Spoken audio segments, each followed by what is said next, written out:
15 डिसेंबर 2025 रोजी ऐरोली सेक्टर 16 मधील अण्णासाहेब पाटील उद्यानात सुशोभीकरण शुभारंभ प्रमुख पाहुणे जिल्हा प्रमुख द्वारकानाथ भोईर, माजी ज्येष्ठ नगरसेवक मनोज हळदणकर यांच्या अथक प्रयत्नाने तसेच माजी शिक्षण मंडळ सदस्य अंकुश सोनवणे यांच्या उपस्थितीत सुशोभीकरण काम स्थानिक नागरिकांच्या उपस्थितीत श्रीफळ वाढवून करण्यात आले। यावेळी ज्येष्ठ नागरिकांचा शाल व पुष्पगुच्छ देऊन सत्कार करण्यात आला। तसेच उपमुख्यमंत्री एकनाथ शिंदे गटाचे शिवसेना पक्षाचे नवी मुंबई जिल्हा शहर प्रमुख मनोज हळदणकर यांच्या अथक प्रयत्नातून ऐरोली सेक्टर 3 मधील स्वर्गीय राजीव गांधी उद्यानात नागरिकांच्या मागणीनुसार सुलभ शौचालय तसेच उद्यानातील जुनी खेळणी बदलवून नवीन खेळणी खासदार निधी अंतर्गत बदलण्याचा कार्याचा शुभारंभ शिवसेना संपर्क प्रमुख अंकुश बाबा कदम, जिल्हा प्रमुख द्वारकानाथ भोईर यांच्या उपस्थितीत श्रीफळ वाढवून संपन्न झाला। अखेर खासदार नरेश म्हस्के यांच्या दरबारी समस्या मांडल्यानंतर ही समस्या मार्गी लागली असल्याचे मनोगत हळदणकर यांनी व्यक्त केले। या सुलभ शौचालयाच्या वास्तूचा लोकार्पण सोहळा लाल फीत कापून तसेच श्रीफळ वाढवून संपन्न झाला। याविषयी काही मान्यवरांनी आपल्या प्रतिक्रिया व्यक्त करताना सांगितले। ठिकाणी मी मनापासून धन्यवाद देईन नवी महानगरपालिकेचे आयुक्त सन्माननीय शिंदे साहेब, त्याचबरोबर सहशहरी अभियंता अरविंदजी शिंदे साहेब आणि या ठिकाणचे कार्यकारी अभियंता आणि शाखा अभियंता यांचं मनापासून आभार मानेन। या ठिकाणी मला खूप त्रास झाला की या विभागात सगळ्यात मोठं उद्यान म्हणून या राजीव गांधी उद्यानाची ओळख आहे। हजारो नागरिक दैनंदिन सकाळ आणि संध्याकाळमध्ये फेरफटका मारण्यासाठी मोकळा श्वास घेण्यासाठी या ठिकाणी येत असतात। या ठिकाणी मधुमेह म्हणजे मी सुद्धा एक मधुमेह पेशंट आहे, रुग्ण आहे आणि या मधुमेह असलेल्या रुग्णांना ज्या वेळेला युरिनचा प्रॉब्लेम होतो तेव्हा त्यांना काय अडचणी होतात, काय त्रास होतो हे मी जाणू शकतो, समजू शकतो। परंतु इथल्या समाज भावनेच्या प्रती आदर भावना न ठेवणाऱ्या काही लोकांनी या ठिकाणी खूप त्रास दिला, मानसिक दिला आणि अशा या म्हणजे एक काम व्हायला पाहिजे त्याच्या 2-2 वेळा फायली चोरीला गेल्या आणि काम चालू झालं तर काही इथले समाजसेवक, मंद सैनिक, अंधभक्त या ठिकाणी येऊन हे इतक्याच रकमेचं का, याच्यात निकृष्ट दर्जाचं सिमेंट आहे, हे RMCच्या माध्यमातून भरलेलं म्हणजे कुठे रेडी मिक्स आणून भरलेलं आहे। इथे जागेवर त्याची प्रक्रिया करून ते सिमेंट वगैरे भरवलं, परंतु जाणून बुजून हेतुपूर्वक त्रास देऊन या ठिकाणी हे शौचालय 1.5 वर्ष या ठिकाणी या कालावधी लागला। मला वाईट वाटतंय की काम करताना त्रास होतो, पण अनंत अडचणी असतात, अनंत अडचणीतून मार्गक्रमण करायला पाहिजे। परंतु जेव्हा स्वतःची लोक त्रास देतात किंवा यातना देतात किंवा मागून पाठीत खंजीर खुपसतात त्यावेळेला मात्र निश्चित स्वरूपात मन व्याकुळ होतं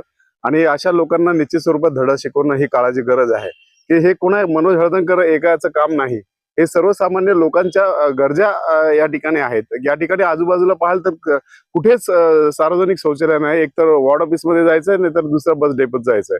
म्हणून या ठिकाणी अशा उपाययोजना गरजेचं असल्या कारणानं त्यांना पाठपुरावा करायचं सोडून त्याला त्रास देणं या ठिकाणी होतंय। आणि काल कोणीतरी सेक्टर 15 वरनं पायदळ मोहीम घेतली आणि या पायदळ मोहीम घेणाऱ्यांनी या ठिकाणी मला क्यू करावीशी वाटते अशा लोकांची ज्याचं स्वतःचं या प्रभागात नाव नाही आणि येऊन सांगतो आम्ही 4 दिवसापूर्वी पायदळ मोहीम घेतली आणि मग याचं उद्घाटन झालं, काम झालं। हे अशा कमी बुद्धिजीवी लोकांची क्यू करावी असं वाटतं, ज्याला स्वतःचं काही अस्तित्व नाही, स्वतःचं असं काय वलय नाही, स्वतःचं काम नाही, स्वतःचं मतदान या प्रभागात नाही, असा एक कोणी येतो या उद्यानात सांगतो आम्ही पायदळ मोहीम घेतली आणि म्हणून या ठिकाणी शौचालय खुलं झालं।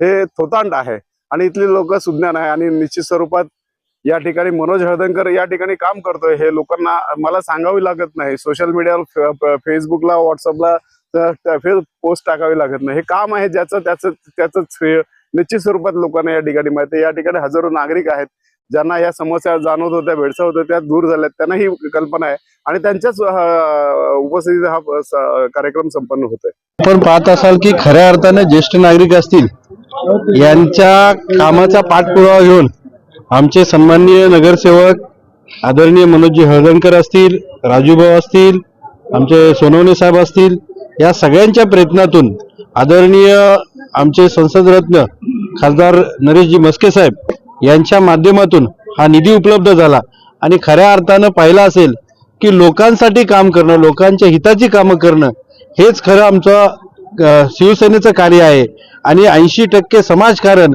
20% राजकारण या भूमीवरती या विचारांवरती आमचे सगळे नगरसेवक अतिशय ठामपणे काम करतात आणि आपण आज पाहत असाल की इथल्या प्रत्येक नागरिकाच्या चेहऱ्यावरती एक वेगळा आनंद दिसतोय कारण ही लोक कधी नेते म्हणून राहत नाहीयेत. आजपर्यंत आपण वेगवेगळे पक्ष बघितले असतील ते सगळे व्हाईट कॉलर पक्ष असतील पण आमच्या कार्यकर्त्यांचा पक्ष हा म्हणून शिवसेना असते आणि या कुटुंबाशी एकरूप होऊन त्यांच्या समस्यांशी एकरूप होऊन काम करण्याची संधी आदरणीय एकनाथ शिंदे साहेबांच्या माध्यमातून आमच्या सगळ्या नगरसेवकांना भेटली आणि जनसेवाच ही खरी ईश्वर सेवा ही यांच्या माध्यमातून होते. त्यामुळे इथल्या नागरिकांचे आणि आमच्या सर्व नगरसेवकांचे मनापासून अतिशय आभार व्यक्त करतो आणि यांच्या हातून हीच ईश्वर सेवा कायम व्हावी अशी आम्ही अपेक्षा करतो. धन्यवाद. ये जो आज वॉशरूम जो इनागोरेट हुआ है ये लगभग 2 साल से भी ज्यादा से बंद पड़ा हुआ था और हम सब ने जो यहाँ पर राजीव गांधी गार्डन में आते हैं सब ने अपने अपने लेवल पर इसके लिए कोशिश करी.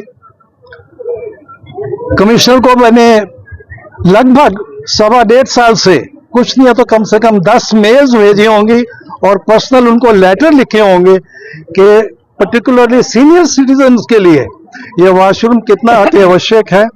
लेकिन उन सब चीज़ों के बावजूद आज ये इनागुरेट हुआ, बड़ी खुशी की बात है. लेकिन एक चीज़ मैं बिल्कुल बताना चाहता हूँ कि एनएमएमसी जो कि हिंदुस्तान में स्वच्छता के मामले में नंबर 3 पर आ रहा है और हिंदुस्तान की 3 सुपर सिटीज में सबसे स्वच्छ ये शहर माना जाता है, तो ये बड़ा दुर्भाग्य है.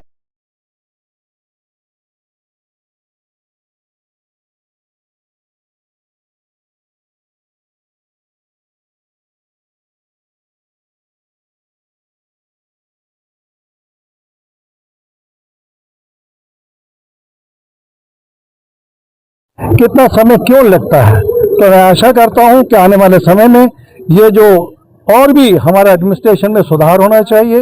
हमारे जो लोग इस गार्डन में आते हैं उनको और ज़्यादा सुविधा मिलनी चाहिए.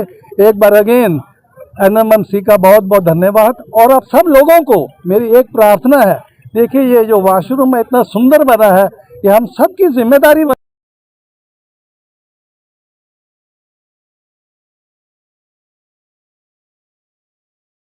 सेक्शन भी हो और हमें गौरव भी महसूस होना चाहिए कि इतने अच्छे गार्डन में हम